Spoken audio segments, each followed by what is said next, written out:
Om Sai Ram, Chapter 22, Rescues from Serpent Bites, Bala Sahib Mirikar, Bapu Sahib Boti, Amir Shakkar, Hemat Pan, Baba's opinion regarding killing of serpents. Preliminary. How to meditate on Baba. No one has been able to fathom the nature or the form of Almighty.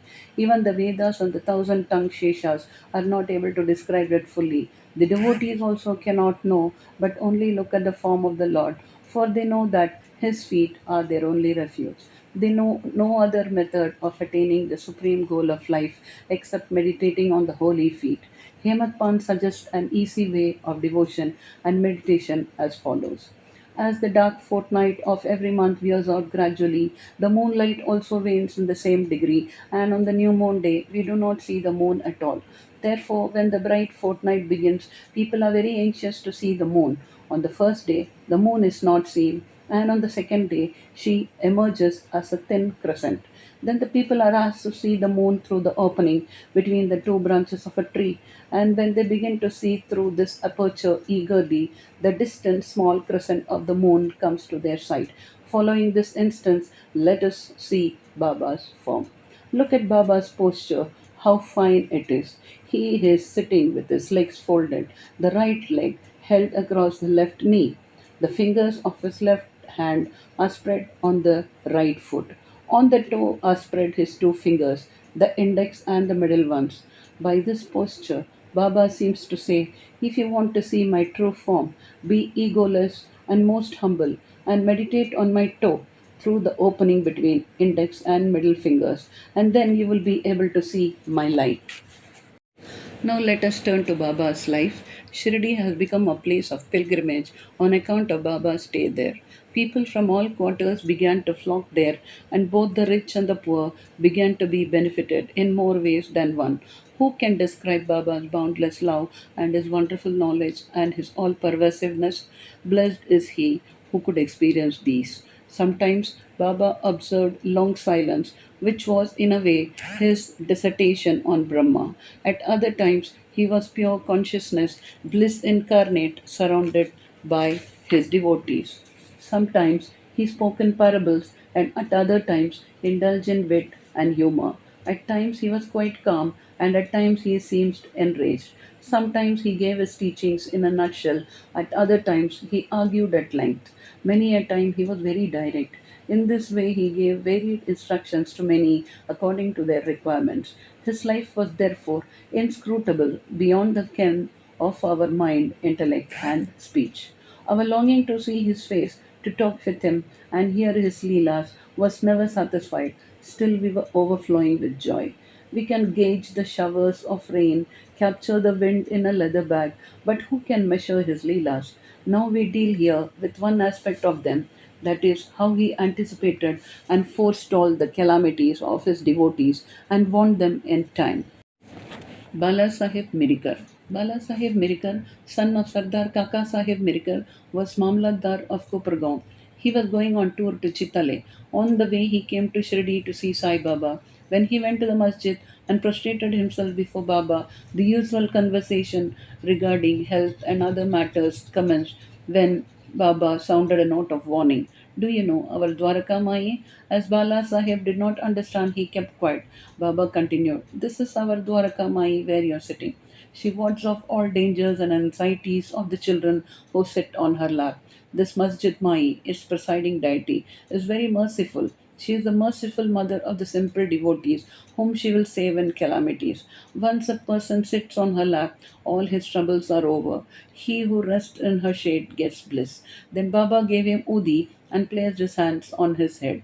When Bala Sahib was about to depart, he again said, do you know the Lamba Baba, long gentleman, that is serpent? And then, closing the left fist, he brought it under the right elbow and moving his left arm like the hood of a serpent, said, he is so terrible, but what can he do to the children of Dwaraka Mai? When the Dwaraka Mai protects, what can the serpent do? All who were present there were curious to know the meaning of all this and its reference to Mirikar, but none had the courage to ask Baba about this. Then Bala Sahib saluted Baba and left the masjid with Shyama. Baba called Shyama back and asked him to accompany Bala Sahib and enjoy the Chitale trip. Shama came to Bala Sahib and told him that he would go with him according to Baba's wish. Bala Sahib replied that he need not come as it would be inconvenient. Shama returned to Baba and told him what Bala Sahib said to him. Baba said, "All right, do not go. We should mean well and do well. Whatever is destined to happen will happen." In the meanwhile, Bala Sahib thought it over again and calling Shama asked him to accompany him. Then Shama went again to Baba and after taking his leave started with Bala Sahib in the Tonga. They reached Chitale at 9 p.m. and encamped in the Maruti temple. The office people had not come, so they sat in the temple talking and chit chatting. Bala Sahib was sitting on a mat reading a newspaper. His uparani was spread across his waist, and on it a snake was sitting unnoticed. It began to move with a hissing sound, which was heard by the peon. He brought a lantern, saw the snake, and raised an alarm: "Serpent, serpent." Bala Sahib was frightened and began to quiver. Shama was also stunned.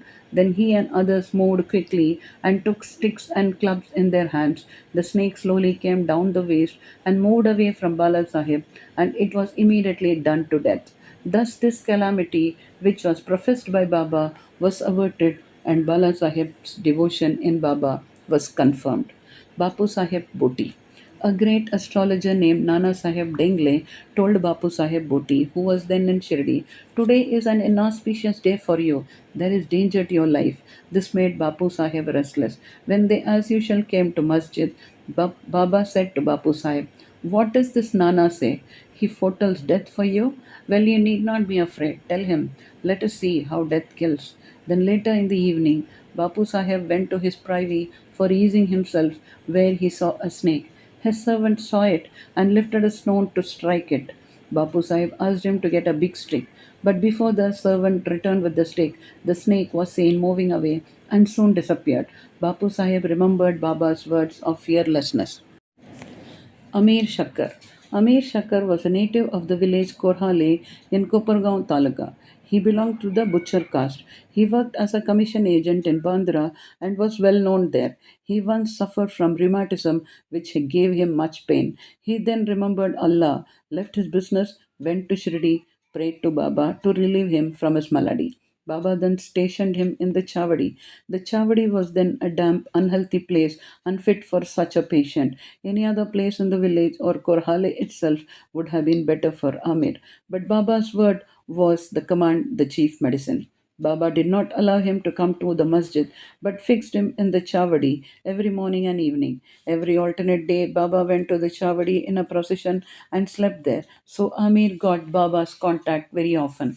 Amir stayed there for full 9 months and then he got a disgust for the place. So one night he stealthily left the place and came to Kopargaon and stayed in a dharamshala. There he saw an old man, Fakir, who asked him for water. Amir brought it and gave it to him. As soon as he drank it, he passed away. Now Amir was in a fix. He thought that if he went and informed the authorities, he would be held responsible for the death, as he was the first and sole informant and knew something about it. He repented for his action, that is, leaving Shirdi without Baba's permission, and prayed to Baba. He then determined to return to Shirdi, and same night he retreated, remembering and muttering Baba's name all the way, and reached Shirdi before daybreak and became free from anxiety. There he lived in the Chavadi in perfect accordance with Baba's wishes and orders and got himself cured. One night it so happened that Baba cried at midnight, "Oh Abdul, some devilish creature is dashing against the side of my bed." Abdul came with a lantern, examined Baba's bed, but found nothing. Baba asked him to examine carefully all the place and began to strike the ground with the satka. Seeing this Leela of Baba, Amir thought that Baba might have suspected some serpent there. Amir could know by close contact with Baba the meaning of his words and actions. Baba then sat near Amir's cushion, something moving. He asked Abdul to bring in the light, and when he brought it, he saw the serpent coiled up there, moving its head up and down. Thereupon, the serpent was immediately beaten to death. Thus, Baba gave timely warning and saved Amir's life. Hemad Pan, Scorpion and Serpent. Number 1. At Baba's recommendation, Kaka Sahib Dikshit was daily reading the two works of Sri Eknath Maharaj, that is Bhagavat and Bhavarta Ramayan, and Hemant Pant had the good fortune to be one of the audience when the reading of the works was going on. Once, when a portion of from the Ramayana relating to Hanuman's testing Rama's greatness according to his mother's instructions was being read, all the listeners were spellbound. Hemant Pant was one of them. A big scorpion, none knew where it came from, jumped and sat on the right shoulder of Hemant Pant on his Uparani. First, it was not noticed, but as the Lord protects those who are intent on hearing his stories, he casually cast a glance over his right shoulder and noticed it. It was dead silence, not a bit moving here and there. It seemed as if it also enjoyed the reading. Then, by the Lord's grace, Hemant Pant, without disturbing the audience, took the two ends of his dhotar, folded them, and brought them together, enclosing the scorpion within. Then he went out and threw it in the garden. Number two. On another occasion, some persons were sitting in the upper floor of Kaka Sahib's Vada just before nightfall when a serpent crept through a hole in the window frame and sat coiled up. A light was brought, though it was first dazzled, yet it sat still and moved its head up and down. Then many persons rushed there with sticks and cudgels, but as it sat there in an awkward place, no blow could be dealt. But hearing the noises of men, the serpent went out hastily through the same hole. Then all the persons present there felt relieved. Baba's opinion. One devotee named Muktaram then said that it was good that the poor creature escaped. Himmat Pant challenged him, saying that serpents should better be killed.